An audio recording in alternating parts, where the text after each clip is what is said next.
I will start first. We're going to talk about a lot of different things related to social work, including our education or training, a little bit about the different jobs we've had within the career and different jobs you could have.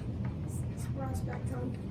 We'll talk a little bit about kind of the human services, kind of guidelines. Alexandra Assessment, please come to the Welcome Center. Alexandra Assessment, please come to the Welcome Center. Like what we're qualified to do. So we'll start by talking a little bit about our educational backgrounds. Like your teacher, Mrs. Mass, said before, my name is Tara Butler, and my education background, I started at Manchester College. It's now Manchester University. I went there for 4 years. While I was at Manchester, I studied communication as my major, and I studied Spanish as my minor. Obviously, I still use both of those skills today. We live in a global economy, and that means that we're all connected. We're connected economically to other countries, and people are moving more than ever before. We have had what some people may call like the browning of America, meaning that a lot of people from other cultures have moved here. We've had mass influxes of folks from Spanish-speaking countries, so my Spanish has really come in handy. When I started in Spanish, I thought, I'm just going to do this as, college, prep. It'll help me get into a good college, but then I fell in love with it, wound up going abroad, lived in Spain for a semester, and every job that I've had since then, I've used Spanish at least once. So that really wound up being a good fit with what we do now in the schools, working with communities and families, and obviously communication is something we use every day. I studied communication because I like to talk, and I couldn't think of anything else I wanted to do that sounded any more fun than that. So I get to do a fair amount of talking and a fair amount of listening in my profession as well as a social worker. So that's what I studied in undergrad. The other thing that I'll say that I didn't share with the previous classroom is by going to Manchester, a big part of what they do and believe is to give back to your community. And they believe very much in social justice and peace. So that was really the beginning of my educational experience and my cultural experiences and everything that informed what I do today. So it is all connected. I think that's also a big part of social work. It's all connected. We're all connected as community. And so I love my experience in Manchester, but I spent a good part of my 20s not knowing what I was going to do with all of this experience that I had. And then when I left my job as an admissions counselor at Goshen, I moved to Texas for a year, started working in a hospital setting, started working with families and individuals who didn't have insurance or didn't have a lot of money. I was doing some translating into Spanish, and I was like, this is it. I love this. I love helping people. I love working with people who have, needs and making these connections with people on a personal level and connecting them with resources. So then I moved back here to Indiana and I applied for a job at CAPS. It's part of Oaklawn. Started working with families and children there to see if I really wanted to commit to going to school for 2 more years for social work, because I had researched it. And I was like, you know what? I'm going to move to New York City. I didn't know anybody there. I had never lived there before. I had never visited there before. I'm a little bit out there. I'll admit it. I'm a little weird. But it worked out really well for me. I loved it there. It's a fast pace, lots of opportunity, also lots of competition. So I went there to school for social work at Hunter College, the City University of New York. It's a huge city university setting. They have lots of different campuses, but they have a very well-known social work school. So I went there and I studied social work for 2 years there. While I was there, I had internships in my experience, and my major there, or my focus there, was community organizing. So community organizing is really the macro or the broad scope of the work in social work. And what I did in community organizing is I worked with individuals and families to help make their schools better, to make their education more equitable, to make their education stronger, for them to benefit better from the educational setting they were in. My first year, I was working with elementary school parents to improve the math and English scores for students. So helping them to organize around what do schools need to do better to serve kids who were, kind of falling into the gap, who weren't getting their educational needs met. And that internship was in the South Bronx in New York. And then my second year, I worked in a different school setting in Brooklyn, New York, worked with individuals, parents, and then I also facilitated a girls group around improving girls' self-esteem. And I'm a creative person, so they gave us kind of the license, the creative license to do whatever we thought we could bring to the table to bring people together. So I taught some community members how to knit, and then we turned that into an organizing group around Title IX, which if you've never heard of Title IX, it's really all about equality in terms of experiences and opportunities for young girls and women in any schools that receive, like any kind of federal funding. So that includes colleges and universities, but it also includes education, public education. So at the time, the elementary school that I worked in, they had a boys basketball team, but they didn't have a girls basketball team. And I worked for an agency or interned at an agency called Girls for Gender Equity. So we did a lot of work around that, and that was kind of my introduction to social work. But at the same time, I started to realize I'm really a little bit more of an introvert or an ambivert than I am an extrovert. Mrs. Presswood is more of an extrovert between the two of us.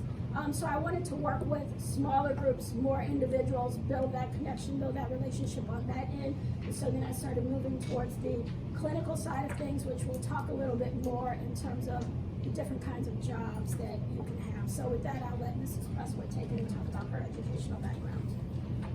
All right, so I'm Mrs. Presswood. I graduated from Elkhart Memorial in '94 and went straight into college and got my bachelor's degree in psychology. I knew kind of early on that I wanted to do child psychology, thought I wanted to be a play therapist, and I met with, I think as I got into high school, I knew for sure that's definitely what I wanted to do.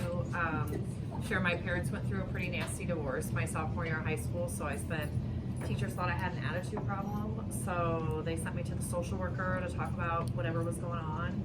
So Mr. Replogle became a pretty impactful part for me in deciding, like, I really liked the school social work aspect of things. I knew kind of in that moment, like, this is for sure what I wanted to do, was be able to kind of get back and help kids when they're dealing with stuff, because I knew what a help it was for me when I was going through a pretty ugly time at home. So did my bachelor's in psychology, because IUSB at the time did not have a bachelor in social work program. So I did psychology. That was a 4-year program. With that I went on and did grad school, because I didn't have a bachelor in social work. It was like a 3-year part-time program. So I was able to kind of get into the workforce and do some things with my bachelor's degree while I was earning my master's degree. We kind of talked with the last group a little bit. With a bachelor's degree, you can do things such as working at CAPS, you can work for a Division of Child Services, you can work as a case manager. Like Oakland will have people with bachelor's degree that come out and work with kids on skills training or, coping skills stuff, and they can do like some stuff. But if you want to do more clinical stuff or broader things beyond just kind of case management things, you have to go on and get your master's degree.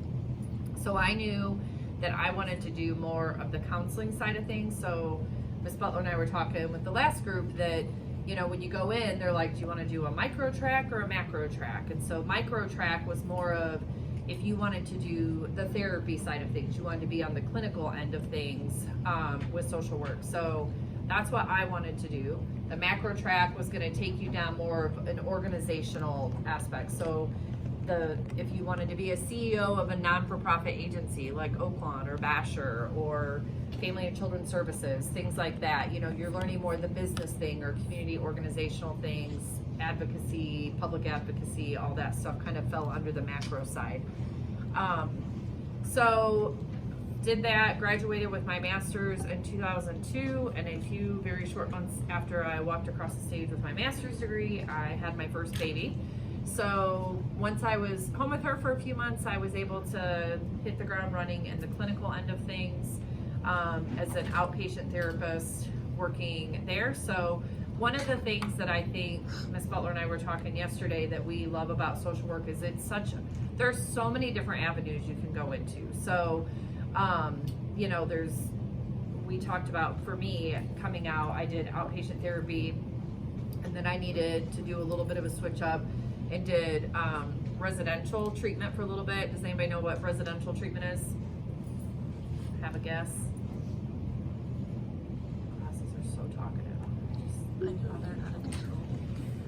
So residential treatment is where kids get sent. Maybe it's for behavior problems, maybe it's for mental health issues. I worked in a residential facility for about a year with sexually reactive adolescent boys. So they were ordered into a facility, so I worked there for about a year, and then I just decided residential was really not my cup of tea. It was the same 8 to 12 boys on the unit every day. It was just kind of I felt like monotonous, like it was just the same thing every day for the most part. And one of the things I liked about outpatient therapy and even being in the schools is that, we're gonna talk about it a little bit, but no 2 days are the same really, right? So like, you just don't necessarily know what you're coming into. So I left the residential field and went back into doing clinical outpatient, so being a therapist for adolescent adults. And then the agency I was working with here in Elkhart actually closed, and so my husband knew that one of my big dreams was obviously to be in the schools, but those were really hard jobs to get. But it was also like be my own boss, right? Open up my own private practice. So in 2011, I opened up my own private practice where I work with adult men when they are released from prison. They're adult sex offenders. So when they come out of prison, they are ordered to come see me for treatment. So about 6 months after starting that practice and being on my own there, my school job opened up. And so I was hired on at Westside, and I worked at Westside for 10 years. So got into school social work, and I absolutely love it. I do still keep my private practice on the side. I'm just there like 4 to 6 hours a week, doing that just kind of on the side. But there's a lot of different avenues. I love to tell kids, like, the last group I ever wanted to work with, when you asked me very early in my career, I wanted to work with little kids. I wanted to do play therapy. I wanted to do art and sand tray therapy with all the little kids. When I started grad school in Indianapolis at IUPUI, I was hired on to be a correctional counselor at Indianapolis Juvenile Correctional Facility, which is a prison for teenage females. That was my first experience with teenage girls, and then I was kind of at first like, what did I get myself into? But then I'm kind of a smart aleck, so I decided really quick, this is kind of fun. It was challenging, and I like challenging. So that was where I kind of found my passion for teenagers. After I had my daughter and went back to where I did my last internship, when Ms. Butler was talking about internships, that gives you that opportunity to kind of dabble in different fields of social work to see kind of what your best fit is. So I have my daughter, I get hired on by the agency I did my last practicum with, and when I come back though, they say, we don't have room for an adolescent adult therapist, but we need a play therapist. So I was super excited, right? Because I'm like, I finally get to be trained to do my dream job. I've always wanted to do the play therapy. I did that for about 6 months and was like, dear God, put me back with the teenagers. I would rather have a kid in my office, refusing to talk, cussing me out, like something. But like, this stuff in the sandbox is not what I thought it was going to be. So I always tell kids, don't ever rule things out, because the one area I never wanted to work with was teenagers, and now it's my jam. I love my job. So I think for me, that's kind of been my journey kind of throughout. You have to have, we talked about with the degrees, the bachelor degree, you can do the case management stuff, but if you want to do more counseling, clinical stuff, be a professor in a college, research, we decided we forgot about. Some of that, you have to have a master's degree to do the advanced stuff. Does that make sense? For billing purposes and just, again, that continuing education. in addition to that, I had a lot of jobs in the social work field before I figured out what I wanted to be truly when I grew up. I have worked in foster care. I was a foster care supervisor in New York City for a couple of years, and I worked with children who were medically fragile, and I worked with outside, I had to go to court and present information about how the child and the family was doing. So I worked with both the foster parents who were taking care of the children while they were in foster care, and I also worked with the family of origin or the birth parents as well to help them get resources and to get the supports to be the best parents that they could be, because the idea is to reunite children with families if possible, and if not, then to make sure that they get permanent, like a permanent situation, family type of situation as children. And that was just one job that I had. I also worked in an after-school program when I lived in New York City, and that was a really fun job because we had all kinds of different activities that the kids could do, from playing basketball to learning life skills, how to cook. We put on a fashion show, we put on a talent show. We had a group of kids that would just come and play cards or play board games and learn about different cultures and things like that. And it kind of allowed us to come into the school setting and give us access to the schools. And we provided, I provided therapy to students. I talked to them about safe sex and things like that to prevent, unplanned teenage pregnancy, because we were working in a community where there were really high numbers of sexually transmitted infections with young people as well as unplanned pregnancies. So that was kind of the target focus. I also worked with teenagers in doing some organizing and education around preventing basically unhealthy relationships, domestic violence. So we did a lot of organizing and a lot of education in the community and in the classrooms around those things and things that connect to or are related to domestic violence, such as sexism, racism, classism, all of those kinds of things. And then we would train teens in the summer to then go back in their community and train other people around these things, because y'all listen to each other more than you listen to us. You talk to each other more than you talk to us. And so it was really inspiring to watch young people grow and be empowered to have an impact in their own community.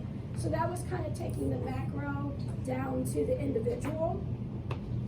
But then after I did grad school, because I just love to learn so much, I did a program with family and marriage counseling in New York City as well. And that was a 4-year part-time program where I was the clinician, so I was the therapist, but I also had a supportive team that was working with me along the way to advise me on what direction to go with my families and my cases. And it was really cool because we had this one-way mirror where we could see the family inside, and we would bring a family in, and of course they would know this was the setup and they would agree to this. And the rest of my team would be on the other side of the mirror supporting me. So the team could see the family and see me. And there's a phone on the wall, and they could call in and give me certain questions or ideas of things to talk to the family about in order to help the family improve or help the couple improve. But then on another day of the week, I would see the couples on my own. So I had a combination of support and then some opportunity for me to learn and kind of do things my way and develop my own kind of clinical voice as well. So it's really broad. You can be a supervisor in a setting. You can work with pretty much any age group.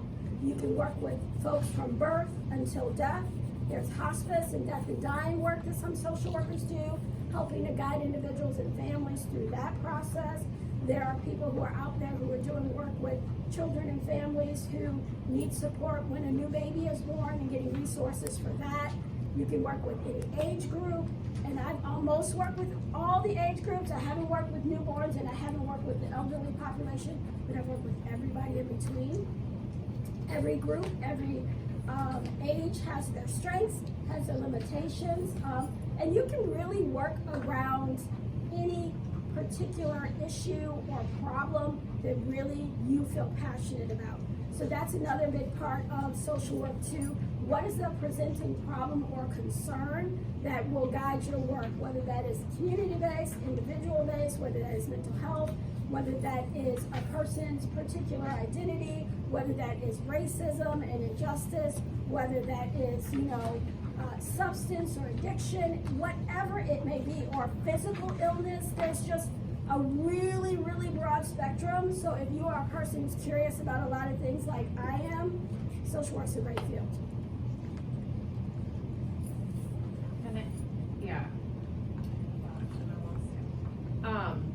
One of the things when she was talking about like additional trainings and things like that, because there's different, when you get into the clinical side, there's a lot of different models that you learn about in school, and you get to kind of develop your own personality and style of working with your students or clients, depending on what base you're in. We have to do 20 hours a year of continuing education, so we have to, every year, we have to find conferences and trainings that are going to continue to teach us, right? And because we're always learning, and the world is always evolving and changing. So it's important that you are being able to go and attend those things to continue that knowledge and growing as a professional to continue to do the best thing you can do. With the social work, I know one of the things we talked about salaries, and that kind of ranges. A bachelor's degree, we both talked about, I think when we both started off with bachelor's degree, it was probably early 20s, or like the low 20s, in terms of salary wise. We're guessing that's probably up closer to 35,000 with a bachelor's degree, depending on where you go. So, and then a master's degree, you could make up to 6 figures with a master's degree in social work. It just, again, it depends where you work, right? So if you're in a not-for-profit agency, you may not be making 6 figures unless you're the CEO of that agency or something, right? But you can also, my private practice, if I did that full-time, I could probably very easily be into 6 figures. Because I set my own rate, right? So I can set my own rates, I set what I charge. I choose to just do that part-time because my passion is school.